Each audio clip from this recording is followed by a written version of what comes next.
Nyesha McCauley, and you're watching accesstv.org.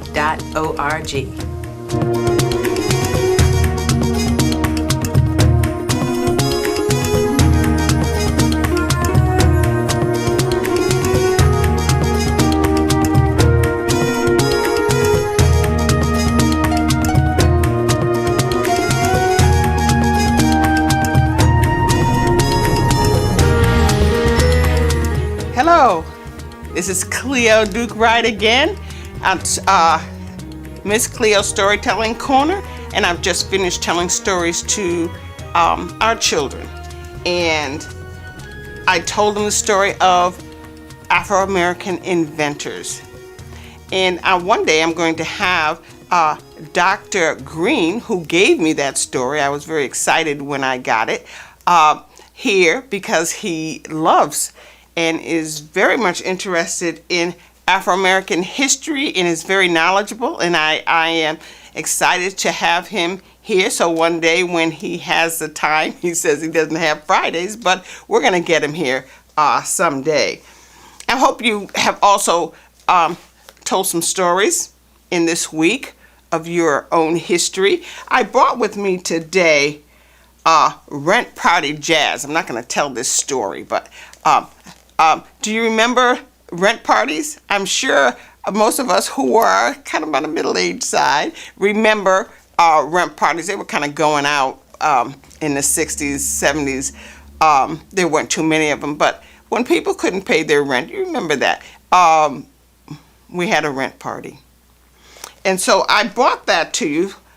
So next week I may tell a little bit of that story, not this week. This week I'm going to tell you another story, and that is about a little girl who wanted to do some good.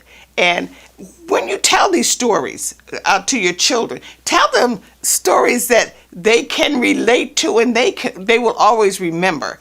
I ran a soup kitchen for a long time, and they invited me to tell a story. And so I told this story to a group of people that we wanted to volunteer and who did not have any experience in volunteering, and they felt they knew it. They knew it all. So I'm going to tell you this story, just a little short story. There was a woman who, during the Depression, she sent her children to school, and she used to always, when they had a fight, she would send them to the Bible and give them a Bible verse.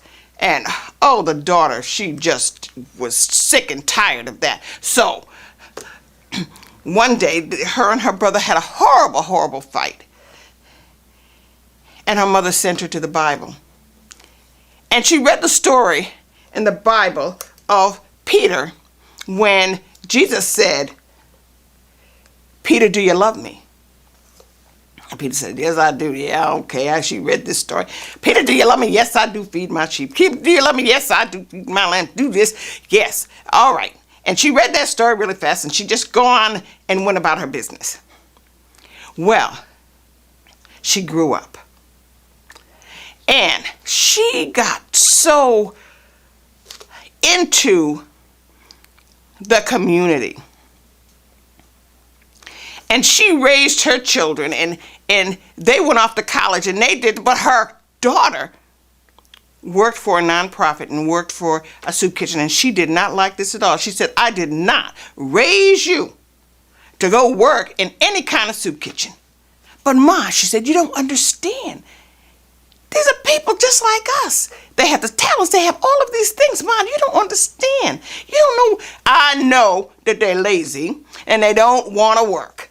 So I do not expect my daughter, who I sent to college, to get out there and make some money. I did not send you to college to go work with these poor lazy people." Well, I said, "Ma, just come down sometime." So she decided she was going to come down, and she did. She said, "I'm going to fix these people. I know just what to do." And she saw this guy, and he was a wonderful guy, and he spoke beautiful English, but it didn't work. And she kept trying to get him to work, trying to get him to work, and he didn't work, and he read the paper every day. She didn't understand what he did. So finally, she said to him, "You know something, Chris? You need to go out and work. McDonald's has a job right up the street." And Chris started to cry, and he said, "You know, Miss, I can't read." "You can't read? I see you reading the paper." I can't read. My friends fill out applications for me. I can't do it."